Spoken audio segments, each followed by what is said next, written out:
So yay! We finally get here after 25 years of waiting. Now the Lord was gracious to Sarah, and he said, as he had said, and the Lord did for Sarah what he had promised. Sarah became pregnant. She bore a son to Abraham in his old age, the very time God had promised. Abraham gave the name to the boy Isaac. And Abraham was 100 years old when he had Isaac, and Sarah was 90. And she said, I named him Isaac because God has brought me laughter, and everyone who hears about this will laugh with me.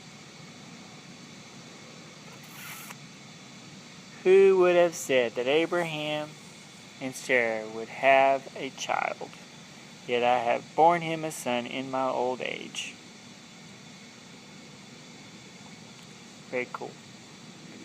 So, promise granted. Waited for 25 years. Finally has his promised son. Now he's going to start having a nation like God promised. Sometime later, God tested Abraham. He said to Abraham, Abraham, here I am, he replied. Then God said, take your son, your only son, Isaac, whom you love. Go to the region of Moriah, sacrifice him there as a burnt offering on one of the mountains I will tell you about. So, early the next morning, Abraham got up, saddled his donkey. He took with him 2 servants, his son Isaac. He cut enough wood for the fire. He set out for the place God had told him.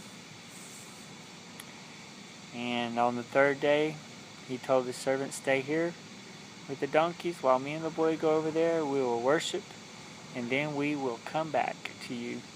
You see some measure of faith that we will come back. Abraham took the wood for the burnt offering. He placed it on his son Isaac. He said, hey boy, carry this. And he himself carried the fire and the knife.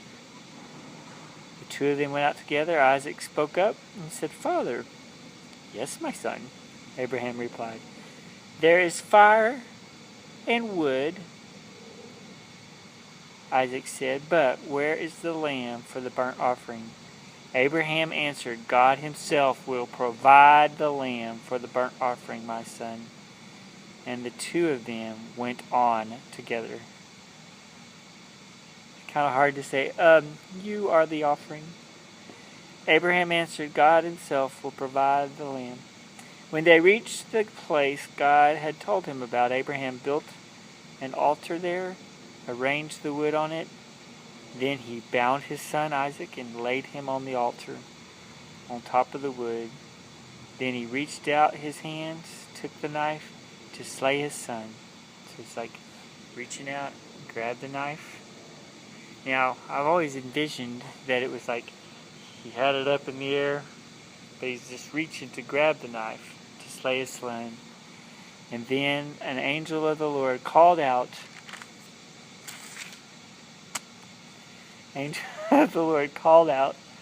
from heaven, Abraham, Abraham! Exclamation point, exclamation point. Here I am, he replied. Do not lay a hand on the boy. Do not do anything to him. Now I know that you fear God because you have not withheld from me your son, your only son. Abraham looked up, and there in the thicket he saw a ram. He caught that ram by the horns, and he went over and took the ram, sacrificed it as a burnt offering instead of his son. So Abraham called the place, the Lord will provide. It's also called Jehovah Jireh, the Lord who will provide. The Lord will provide. And to this day, it is said, on the mountain of the Lord, it will be provided. The angel of the Lord called to Abraham the 2nd time. and said, I swear by myself, declares the Lord, that because you have done this and have not withheld your son, your only son, I will surely bless you and make your descendants as numerous as the stars in the sky and the sand. Your descendants will take possession of the cities of their enemies, and through your offspring all the nations of the earth will be blessed because you have obeyed me. So, obedience is important. And y'all know how all the nations of the whole world get blessed because of Abraham? Because Jesus comes from Abraham. And that is truly a blessing that we all have Jesus. Alright, you guys have a good night.